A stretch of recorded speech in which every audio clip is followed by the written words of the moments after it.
గోమాత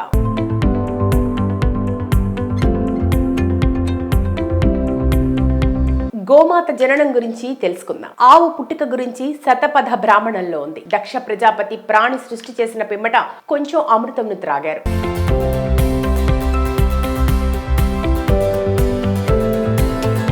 తాగిన తర్వాత వారు ప్రసన్నమయ్యారు. ఆ సమయంలో ఆయన శ్వాస ద్వారా సుగంధం ద్వారా జన్మించటం వలన దక్ష ప్రజాపతి దానికి సురభి అని పేరు పెట్టారు. సురభి నుండి అనేక ఆవులు జన్మించాయి.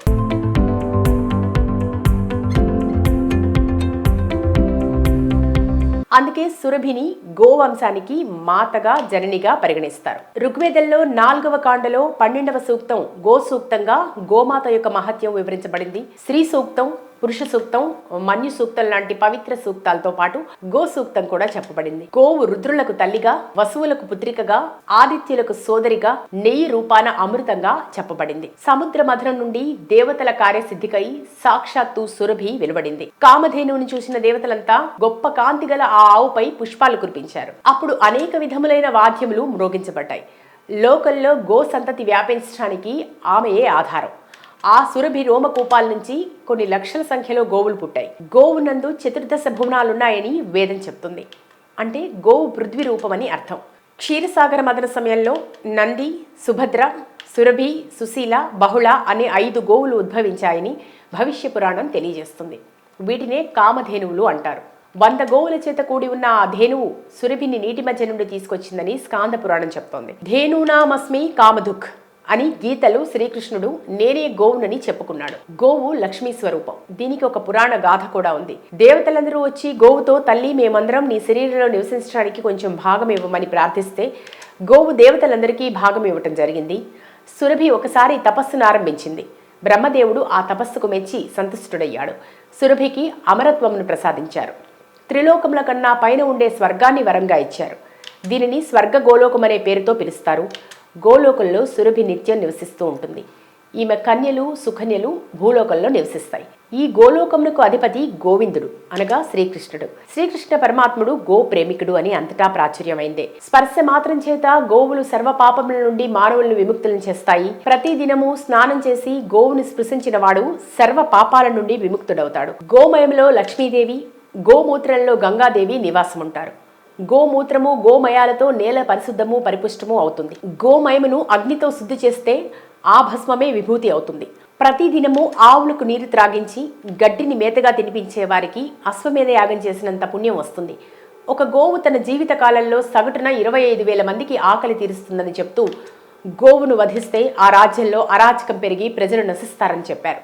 మనం తల్లిగా భావించే ఈ గోవుతో రోజు కొన్ని క్షణాలు వాటికి మేత పెట్టడం, వాటితో పాటు కొంత సమయం గడపటం వల్ల మన శరీరంలో ఉన్న అనారోగ్యాన్ని ఆ గోవు ముక్కులో ఉన్న ఒక గ్రంథి ద్వారా గ్రహిస్తుందట.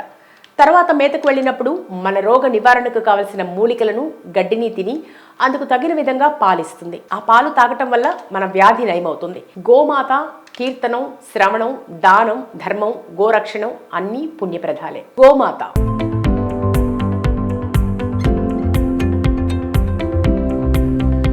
గోమాత జననం గురించి తెలుసుకుందాం. ఆవు పుట్టుక గురించి శతపథ బ్రాహ్మణంలో ఉంది. దక్ష ప్రజాపతి ప్రాణి సృష్టి చేసిన పిమ్మట కొంచెం అమృతంను త్రాగారు.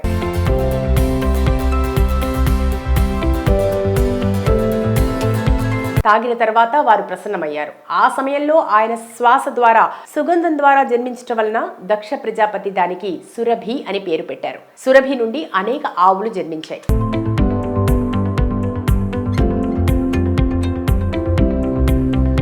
అందుకే సురభిని గోవంశానికి మాతగా జననిగా పరిగణిస్తారు. ఋగ్వేదంలో 4వ కాండలో 12వ సూక్తం గో సూక్తంగా గోమాత యొక్క మహత్యం వివరించబడింది. స్త్రీ సూక్తం, పురుష సూక్తం, మన్యు సూక్తం లాంటి పవిత్ర సూక్తాలతో పాటు గో సూక్తం కూడా చెప్పబడింది. గోవు రుద్రులకు తల్లిగా, వసువులకు పుత్రికగా, ఆదిత్యులకు సోదరిగా, నెయ్యి రూపాన అమృతంగా చెప్పబడింది. సముద్ర మథనం నుండి దేవతల కార్యసిద్ధికై సాక్షాత్తు సురభి వెలువడింది. కామధేనువుని చూసిన దేవతలంతా గొప్ప కాంతి గల ఆ ఆవుపై పుష్పాలు కురిపించారు. అప్పుడు అనేక విధములైన వాద్యములు మ్రోగించబడ్డాయి. లోకల్లో గో సంతతి వ్యాపించడానికి ఆమెయే ఆధారం. ఆ సురభి రోమకూపాల నుంచి కొన్ని లక్షల సంఖ్యలో గోవులు పుట్టాయి. గోవునందు చతుర్దశ భువనాలున్నాయని వేదం చెప్తుంది. అంటే గోవు పృథ్వీ రూపమని అర్థం. క్షీరసాగర మదన సమయంలో నంది, సుభద్ర, సురభి, సుశీల, బహుళ అనే 5 గోవులు ఉద్భవించాయని భవిష్య పురాణం తెలియజేస్తుంది. వీటినే కామధేనువులు అంటారు. 100 గోవుల చేత కూడి ఉన్న ఆ ధేనువు సురభిని నీటి మధ్య నుండి తీసుకొచ్చిందని స్కాంద పురాణం చెప్తోంది. ధేనూనామస్మి కామధుక్ అని గీతలో శ్రీకృష్ణుడు నేనే గోవునని చెప్పుకున్నాడు. గోవు లక్ష్మీ స్వరూపం. దీనికి ఒక పురాణ గాథ కూడా ఉంది. దేవతలందరూ వచ్చి గోవుతో, తల్లి మేమందరం నీ శరీరంలో నివసించడానికి కొంచెం భాగం ఇవ్వమని ప్రార్థిస్తే గోవు దేవతలందరికీ భాగం ఇవ్వటం జరిగింది. సురభి ఒకసారి తపస్సును ఆరంభించింది. బ్రహ్మదేవుడు ఆ తపస్సుకు మెచ్చి సంతుష్టుడయ్యాడు. సురభికి అమరత్వమును ప్రసాదించారు. త్రిలోకముల కన్నా పైన ఉండే స్వర్గాన్ని వరంగా ఇచ్చారు. దీనిని స్వర్గ గోలోకం అనే పేరుతో పిలుస్తారు. గోలోకంలో సురభి నిత్యం నివసిస్తూ ఉంటుంది. ఈమె కన్యలు, సుకన్యలు భూలోకంలో నివసిస్తాయి. ఈ గోలోకమునకు అధిపతి గోవిందుడు అనగా శ్రీకృష్ణుడు. శ్రీకృష్ణ పరమాత్ముడు గో ప్రేమికుడు అని అంతటా ప్రాచుర్యమైందే. స్పర్శ మాత్రం చేత గోవులు సర్వ పాపముల నుండి మానవులను విముక్తులను చేస్తాయి. ప్రతి దినము స్నానం చేసి గోవును స్పృశించిన వాడు సర్వ పాపాల నుండి విముక్తుడవుతాడు. గోమయంలో లక్ష్మీదేవి, గోమూత్రంలో గంగాదేవి నివాసముంటారు. గోమూత్రము, గోమయాలతో నేల పరిశుద్ధము, పరిపుష్టము అవుతుంది. గోమయమును అగ్నితో శుద్ధి చేస్తే ఆ భస్మమే విభూతి అవుతుంది. ప్రతిదినము ఆవులకు నీరు త్రాగించి గడ్డిని మేతగా తినిపించే వారికి అశ్వమేధ యాగం చేసినంత పుణ్యం వస్తుంది. ఒక గోవు తన జీవిత కాలంలో సగటున 25,000 మందికి ఆకలి తీరుస్తుందని చెప్తూ గోవును వధిస్తే ఆ రాజ్యంలో అరాచకం పెరిగి ప్రజలు నశిస్తారని చెప్పారు. మనం తల్లిగా భావించే ఈ గోవుతో రోజు కొన్ని క్షణాలు వాటికి మేత పెట్టడం, వాటితో పాటు కొంత సమయం గడపటం వల్ల మన శరీరంలో ఉన్న అనారోగ్యాన్ని ఆ గోవు ముక్కులో ఉన్న ఒక గ్రంథి ద్వారా గ్రహిస్తుందట. తర్వాత మేతకు వెళ్ళినప్పుడు మన రోగ నివారణకు కావలసిన మూలికలను, గడ్డిని తిని అందుకు తగిన విధంగా పాలిస్తుంది. ఆ పాలు తాగటం వల్ల మన వ్యాధి నయమవుతుంది. గోమాత కీర్తనం, శ్రవణం, దానం, ధర్మం, గోరక్షణం అన్నీ పుణ్యప్రదాలే. గోమాత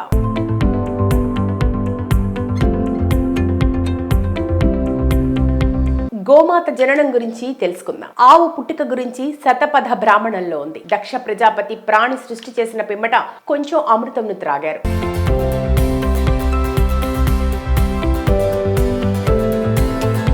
తాగిన తర్వాత వారు ప్రసన్నమయ్యారు. ఆ సమయంలో ఆయన శ్వాస ద్వారా, సుగంధం ద్వారా జన్మించటం వలన దక్ష ప్రజాపతి దానికి సురభి అని పేరు పెట్టారు. సురభి నుండి అనేక ఆవులు జన్మించాయి.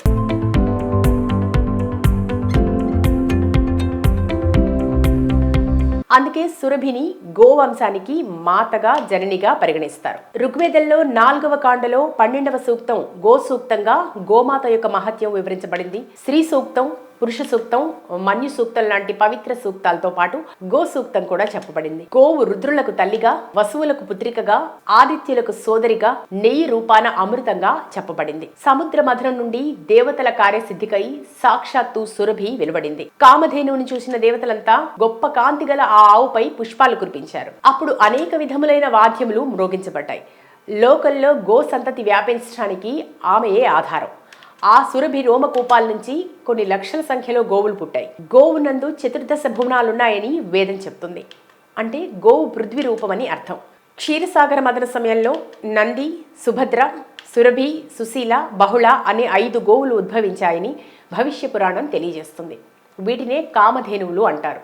100 గోవుల చేత కూడి ఉన్న ఆ ధేనువు సురభిని నీటి మధ్య నుండి తీసుకొచ్చిందని స్కాంద పురాణం చెప్తోంది. ధేనూనామస్మి కామధుక్ అని గీతలో శ్రీకృష్ణుడు నేనే గోవునని చెప్పుకున్నాడు. గోవు లక్ష్మీ స్వరూపం. దీనికి ఒక పురాణ గాథ కూడా ఉంది. దేవతలందరూ వచ్చి గోవుతో, తల్లి మేమందరం నీ శరీరంలో నివసించడానికి కొంచెం భాగం ఇవ్వమని ప్రార్థిస్తే గోవు దేవతలందరికీ భాగం ఇవ్వటం జరిగింది. సురభి ఒకసారి తపస్సును ఆరంభించింది. బ్రహ్మదేవుడు ఆ తపస్సుకు మెచ్చి సంతుష్టుడయ్యాడు. సురభికి అమరత్వమును ప్రసాదించారు. త్రిలోకముల కన్నా పైన ఉండే స్వర్గాన్ని వరంగా ఇచ్చారు. దీనిని స్వర్గ గోలోకం అనే పేరుతో పిలుస్తారు. గోలోకంలో సురభి నిత్యం నివసిస్తూ ఉంటుంది. ఈమె కన్యలు, సుకన్యలు భూలోకంలో నివసిస్తాయి. ఈ గోలోకమునకు అధిపతి గోవిందుడు అనగా శ్రీకృష్ణుడు. శ్రీకృష్ణ పరమాత్ముడు గో ప్రేమికుడు అని అంతటా ప్రాచుర్యమైందే. స్పర్శ మాత్రం చేత గోవులు సర్వ పాపముల నుండి మానవులను విముక్తులను చేస్తాయి. ప్రతి దినము స్నానం చేసి గోవును స్పృశించిన వాడు సర్వ పాపాల నుండి విముక్తుడవుతాడు. గోమయంలో లక్ష్మీదేవి, గోమూత్రంలో గంగాదేవి నివాసముంటారు. గోమూత్రము, గోమయాలతో నేల పరిశుద్ధము, పరిపుష్టము అవుతుంది. గోమయమును అగ్నితో శుద్ధి చేస్తే ఆ భస్మమే విభూతి అవుతుంది. ప్రతిదినము ఆవులకు నీరు త్రాగించి గడ్డిని మేతగా తినిపించే వారికి అశ్వమేధ యాగం చేసినంత పుణ్యం వస్తుంది.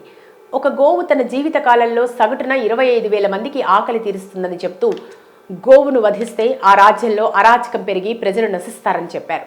మనం తల్లిగా భావించే ఈ గోవుతో రోజు కొన్ని క్షణాలు వాటికి మేత పెట్టడం, వాటితో పాటు కొంత సమయం గడపటం వల్ల మన శరీరంలో ఉన్న అనారోగ్యాన్ని ఆ గోవు ముక్కులో ఉన్న ఒక గ్రంథి ద్వారా గ్రహిస్తుందట. తర్వాత మేతకు వెళ్ళినప్పుడు మన రోగ నివారణకు కావలసిన మూలికలను, గడ్డిని తిని అందుకు తగిన విధంగా పాలిస్తుంది. ఆ పాలు తాగటం వల్ల మన వ్యాధి నయమవుతుంది. గోమాత కీర్తనం, శ్రవణం, దానం, ధర్మం, గోరక్షణం అన్నీ పుణ్యప్రదాలే. గోమాత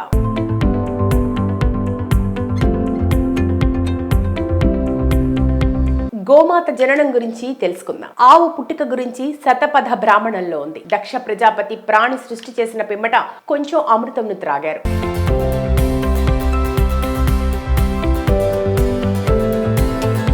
తాగిన తర్వాత వారు ప్రసన్నమయ్యారు. ఆ సమయంలో ఆయన శ్వాస ద్వారా, సుగంధం ద్వారా జన్మించటం వలన దక్ష ప్రజాపతి దానికి సురభి అని పేరు పెట్టారు. సురభి నుండి అనేక ఆవులు జన్మించాయి.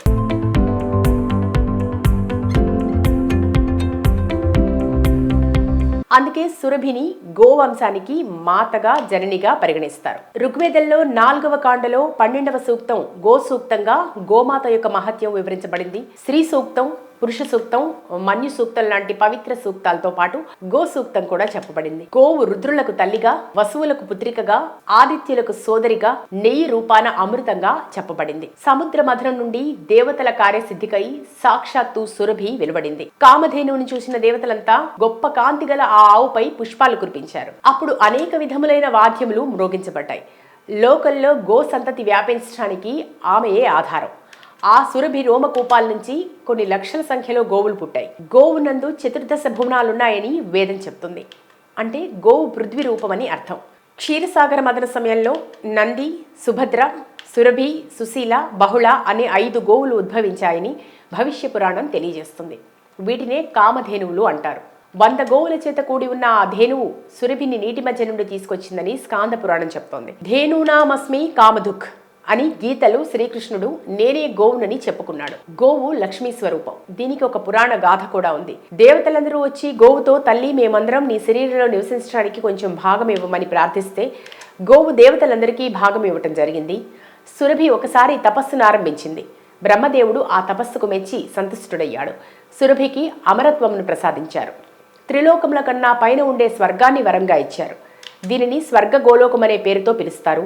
గోలోకంలో సురభి నిత్యం నివసిస్తూ ఉంటుంది. ఈమె కన్యలు, సుకన్యలు భూలోకంలో నివసిస్తాయి. ఈ గోలోకమునకు అధిపతి గోవిందుడు అనగా శ్రీకృష్ణుడు. శ్రీకృష్ణ పరమాత్ముడు గో ప్రేమికుడు అని అంతటా ప్రాచుర్యమైందే. స్పర్శ మాత్రం చేత గోవులు సర్వ పాపముల నుండి మానవులను విముక్తులను చేస్తాయి. ప్రతి దినము స్నానం చేసి గోవును స్పృశించిన వాడు సర్వ పాపాల నుండి విముక్తుడవుతాడు. గోమయంలో లక్ష్మీదేవి, గోమూత్రంలో గంగాదేవి నివాసం ఉంటారు. గోమూత్రము, గోమయాలతో నేల పరిశుద్ధము, పరిపుష్టము అవుతుంది. గోమయమును అగ్నితో శుద్ధి చేస్తే ఆ భస్మమే విభూతి అవుతుంది. ప్రతిదినము ఆవులకు నీరు త్రాగించి గడ్డిని మేతగా తినిపించే వారికి అశ్వమేధ యాగం చేసినంత పుణ్యం వస్తుంది. ఒక గోవు తన జీవిత కాలంలో సగటున 25,000 మందికి ఆకలి తీరుస్తుందని చెప్తూ గోవును వధిస్తే ఆ రాజ్యంలో అరాచకం పెరిగి ప్రజలు నశిస్తారని చెప్పారు. మనం తల్లిగా భావించే ఈ గోవుతో రోజు కొన్ని క్షణాలు వాటికి మేత పెట్టడం, వాటితో పాటు కొంత సమయం గడపటం వల్ల మన శరీరంలో ఉన్న అనారోగ్యాన్ని ఆ గోవు ముక్కులో ఉన్న ఒక గ్రంథి ద్వారా గ్రహిస్తుందట. తర్వాత మేతకు వెళ్ళినప్పుడు మన రోగ నివారణకు కావలసిన మూలికలను, గడ్డిని తిని అందుకు తగిన విధంగా పాలిస్తుంది. ఆ పాలు తాగటం వల్ల మన వ్యాధి నయమవుతుంది. గోమాత కీర్తనం, శ్రవణం, దానం, ధర్మం, గోరక్షణం అన్నీ పుణ్యప్రదాలే.